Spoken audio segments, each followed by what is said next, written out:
안녕하세요. 김성길 목사와 함께하는 GTS 말씀 묵상 시간입니다. 오늘은 25-제3권의 첫 번째 주간, 둘째 날 묵상입니다. 오늘 묵상의 주제는 중요한 것 찾기입니다. 우리의 삶 속에서 중요한 것이 무엇인지를 한 번쯤 생각해 보고 살면 보다 더 나은 삶을 만들어 갈 수가 있죠. 업무에서, 또 말씀에서도, 또 인간관계에서도, 또 내가 부딪혀 있는 여러 가지 문제들을 해결하는 데 있어서도 가장 중요한 것이 뭔지, 이런 거 한 번쯤 생각을 해보시면 훨씬 더 좋은 삶을 만들 수 있습니다. 중요한 것 찾기, 오늘 다양한 부분에서 한 번쯤 생각해 보시기 바랍니다. GTS 묵상은 두 가지의 목적을 위해 만들어졌습니다. 하나는 매일매일 삶 속에서 역동성 있는 신앙생활을 하기 위한 겁니다. 매일 말씀을 묵상하면서 깨닫고 주님과 소통하면서 영감을 얻고 살아있는 신앙생활이죠. 자, 그리고 또 우리의 삶의 변화와 발전, 그리고 우리 아이들에게는 재능 개발과 그리고 학습 능력을 키우기 위해서 만들어졌습니다. 자, 이것을 위해서 5, 7, 2의 구조가 들어있는데요. 5는 그림을 분석하는 5가지 내용입니다. 이것을 통해서 생각하는 기능을 발전시켜 주죠. 아이들에게는 기억력이나 이해력, 또 분석력, 그리고 창의력 등 학습할 수 있는 두뇌를 만들어 줍니다. 그리고 7은 삶의 현장을 이끌어주는 말씀인데요. 우리들의 삶을 그냥 항상 똑같은 습관화된 방식으로 살아가면 변화와 발전을 못 만듭니다. 그런데 이 주제를 따라가면 변화를 만들어 갈 수가 있죠. 그리고 이 7가지 주제를 또 한꺼번에 사용을 하면은 우리의 삶을 점검할 수 있고 컨설팅하는 중요한 도구가 됩니다. 아이들에게는 독서 지도와 학습 지도의 좋은 방법이 되죠. 저도 이것을 사용을 해서 우리 월요일이면은 우리 아이들과 독서 나눔을 갖습니다. 자, 그리고 E는 질문 만들기와 또 주님께 묻고 영감 얻는 훈련이 되겠습니다. 살아계신 주님과 함께 사는 방법은 바로 주님께 묻고 또 주님의 감동을 듣고 주시는 영감을 따라 살아가는 삶의 방식이죠. 5, 7, 2 오늘도 익숙하게 활용을 해보시기 바랍니다. 자, 그럼 오늘도 그림 분석부터 시작을 하겠습니다. 그림을 보시면은 아주 빛나는 깨끗한 집이 한 채 있고요. 또 하나는 아주 이렇게 화장실 같은 또 아주 그런 집이 하나 있습니다. 자, 이 집을, 2개의 집을 보시면서 또 느껴지는 것, 제목도 적어보시고 적어보시죠.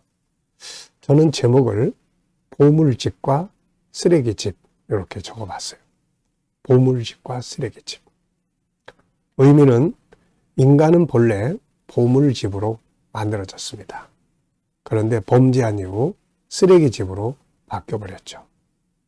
이것을 다시 회복해야 하는데 예수 그리스도의 보혈, 그리고 성령의 역사, 그리고 말씀, 성품 회복, 이런 것들을 통해서 다시금 빛나는 집으로 바뀌어야 하는 것이죠. 자, 분석해 보겠습니다. 우선 눈에 보이는 보물집이 한 채가 있고요. 냄새나는 쓰레기집이 한 채 있습니다. 그리고 빛의 모습들, 그리고 양옆에, 그 집 앞에 푸른 잔디도 있습니다. 자, 보이지 않는 부분에는 어떤 것들이 있을까요? 우선은 이 두 집은 왜 한쪽은 이렇게 깨끗하고 한쪽은 이렇게 또 쓰러져가는 지저분한 집이 되었을까? 이유가 있겠죠? 이 집에는 누가 사는가? 두 집의 특징은 뭔가? 그리고 이 두 집의 결과는 어떻게 될까? 아마도 쓰레기집과 같은 이 집은 철거되지 않을까? 이런 생각을 좀 해봅니다. 세 번째입니다. 그림에서 가장 중요한 것은 무엇일까요? 보물집으로, 깨끗한 집으로 다시 회복해 가는 거죠. 인간의 가치를, 인간의 존귀한 가치를 다시 회복해서 존귀하게 살아가는 삶을 회복해 가야 하는 거죠. 자, 연상법 훈련입니다. 이 그림 가운데 두고요. 이 그림 전체 한번 떠올려 보는 시간이에요. 자, 우선 왼쪽에 보물집이 있습니다. 들어가는 입구, 양옆에는 푸른 잔디가 있고요. 오른쪽에는 지저분하게 생긴 아주 쓰레기집 같은 집이 하나 있고요. 배경색 위에는 노란색, 그리고 빛이 비치고 있습니다. 자, 이 그림과 관계된 성경 말씀들은 또 어떤 것들이 있을까요? 저는 먼저 창세기 1장 27절, 하나님의 성품, 하나님을 닮은 존재로 만들어졌어요. 인간은 바로 하나님을 닮은 보물집으로 처음에 만들어진 거죠. 그러다가 창세기 3장에 죄가 들어옵니다. 이 죄는 인간을 보물에서 아주 보잘것없는 쓰레기로 만들어버린 거죠. 자, 마태복음 16장 26절에 예수님은 세상에 오셔서 우리 인간을 천하보다 귀한 존재라고 평가해 주셨죠.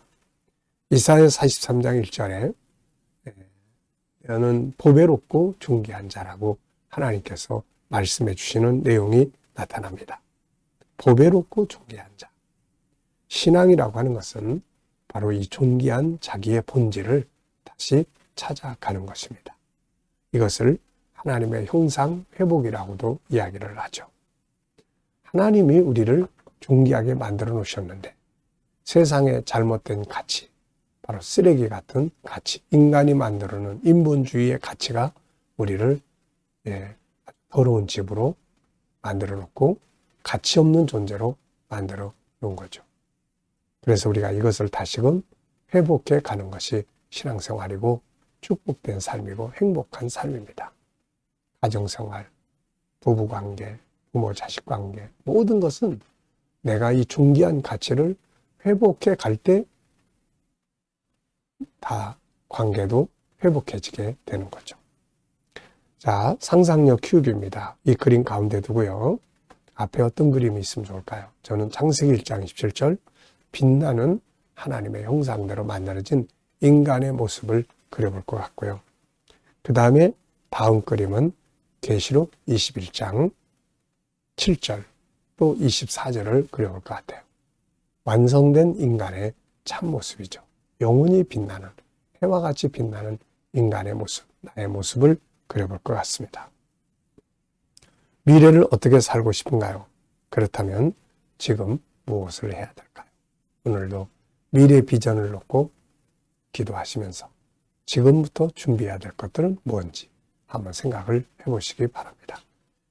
네, 아이들과 또 함께 이 묵상을 나누시는 분들은 이 그림을 통해서 이 속에 들어있는 수학 공식, 도형이나 수연산, 측정, 규칙, 자료와 그래프 등 아이들 수학에 나오는 공식 한 가지쯤 여기서 또 생각해보고 지나가시기 바랍니다. 공부라는 것은 책 속에서만 하다 보면 재미가 없어요. 근데 이것이 응용된 삶의 현장을 찾아보거나 또 응용을 해보면 훨씬 더 재미있는 공부가 될 수 있죠. 자, 시편 49편 1절로 4절 그리고 20절을 읽어보겠습니다. 뭇 백성들아 이를 들으라. 세상의 거민들아 모두 귀를 기울여라. 귀천 빈부를 막론하고 다 들을지어다. 내 입은 지혜를 말하겠고 내 마음은 명철을 작은 소리로 읊조리리로다. 내가 비유에 내 귀를 기울이고 수금으로 나의 오묘한 말을 풀리로다. 존귀 하나 깨닫지 못하는 사람은 멸망하는 짐승 같도다. 자, 구조는 2, 2, 1 이렇게 정리를 해볼 수 있죠. 2는 들으라 뭇 백성들아 또 온 세상의 사람들아 귀를 기울여라. 네, 귀천 빈부를 막론하고 들을지어다. 이게 이제 앞에 2고요. 그 다음에 2는 내가 비유를 말하고 또 내 마음으로는 명철을, 지혜를 말하고 내 마음으로는 명철을 또 말한다. 그 다음에 내 귀는 비유에 내 귀를 기울이고 수금으로 내 오묘한 말을 푼다. 이게 또 2죠. 그 다음에 1은 우리 인간은 존귀하게 창조되었지만 이거 깨닫지 못하는 자는 멸망하는 짐승과 같이 산다 하는 내용이죠. 2, 2, 1. 자, 감사한 거 적어보는 시간입니다. 어제 하루 누구를 만나셨고 또 무엇을 하셨는지 한번 생각해 보시면서 감사한 거 적어보십시오. 자, 그리고 또 오늘 하루 시작하면서 또 감사하고 싶은 것들이 무엇인지 또 적어보시기 바랍니다. 미래를 생각하시면서 또 감사하고 싶은 것들이 뭔지 또 쭉 적어보시고요. 오늘 본문에서 느껴지는 것은 무엇인가요? 자, 저는 3가지를 적어봤는데요. 하나는 들으라. 들으라는 거예요. 그 다음에 또 하나는 말을 해라. 그 다음에 또 하나는 존귀함을 깨달아라. 말하라. 들으라. 존귀함을 깨달아라. 네. 이런 것들이 아주 참 중요하게 생각이 듭니다.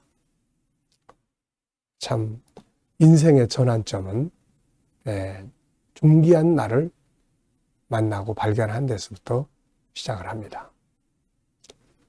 늘 말씀드렸습니다마는 저는 초등학교 3학년 때부터 서울에 올라와서 사회생활을 시작했어요. 세상은 물질이 지배하고 힘의 논리가 지배합니다. 그래서 힘이 없고 돈이 없는 사람은 항상 소외당하고 무시당하고 그랬죠. 그러면서 저는 본의 아니게 인생 철학을 참 많이 했어요. 도대체 사람은 왜 세상에 태어나서 이 고생을 하면서 사는 것인가? 이렇게 살다 죽는 것이 과연 끝인가?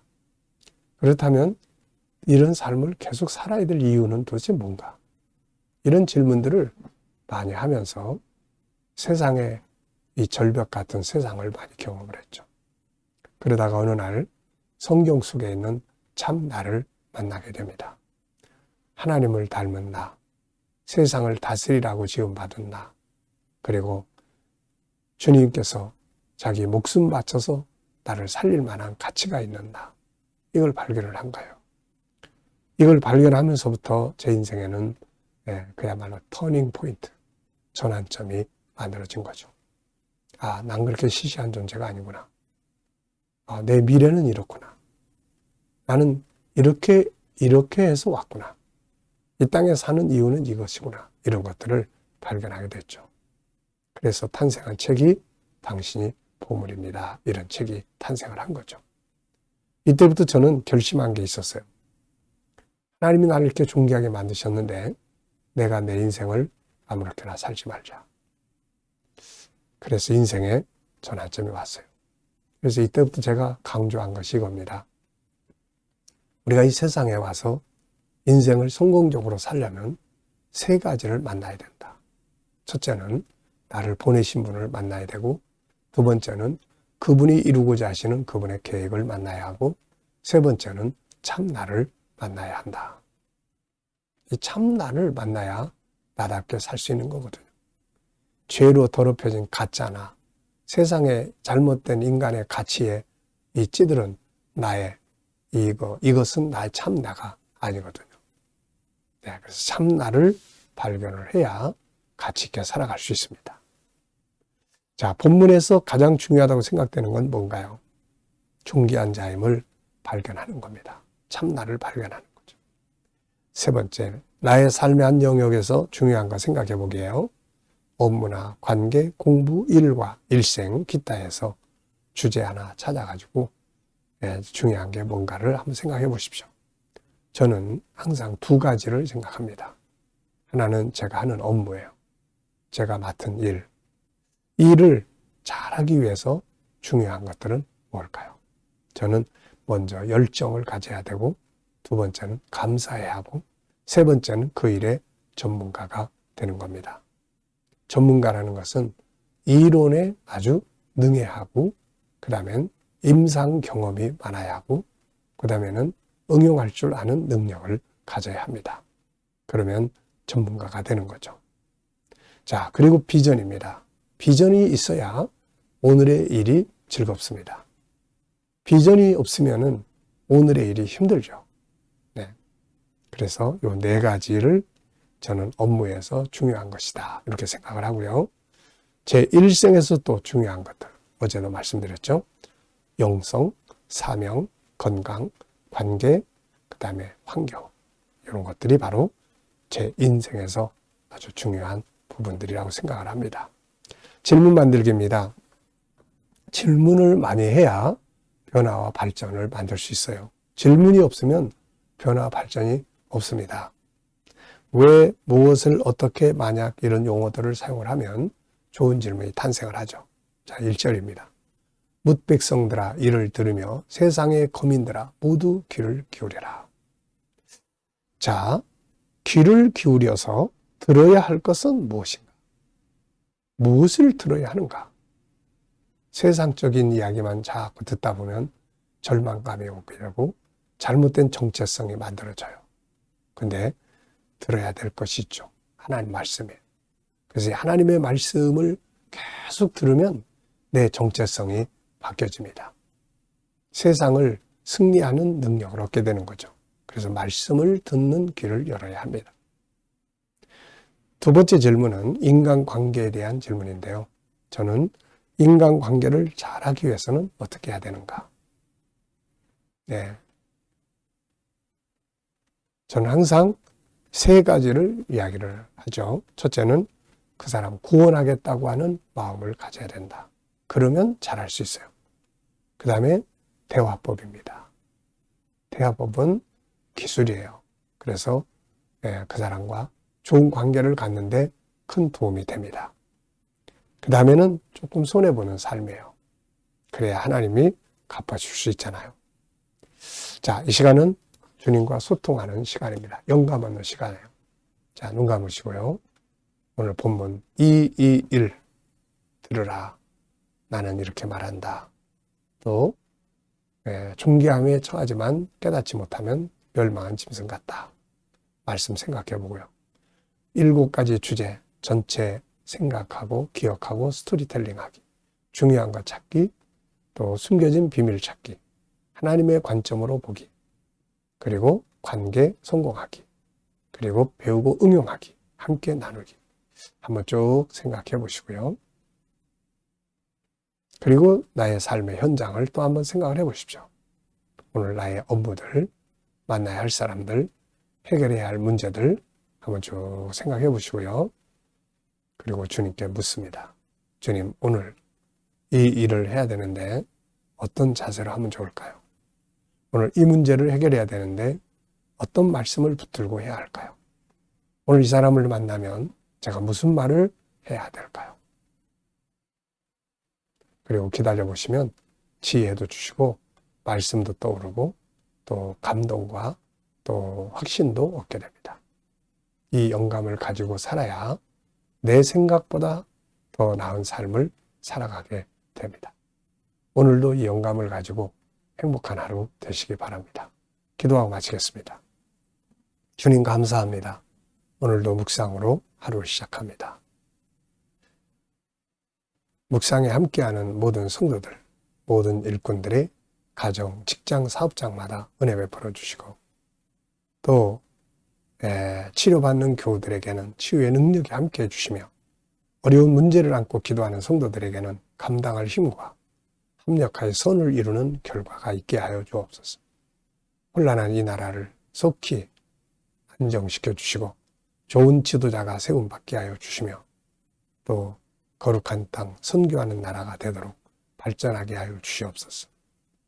오늘도 세계 곳곳에서 복음을 위해 수고하시는 선교사님들과 저들의 사역 가운데 은혜 베풀어 주시고 특별히 우리 K대행 훈련을 통해서 오늘도 천국 복음이 온 세계에 전파되게 하여 주시며 GTS 묵상도 더 많은 이들에게 보급되고 다음 세대를 양육하기 위해 귀하게 사용되게 하여 주옵소서.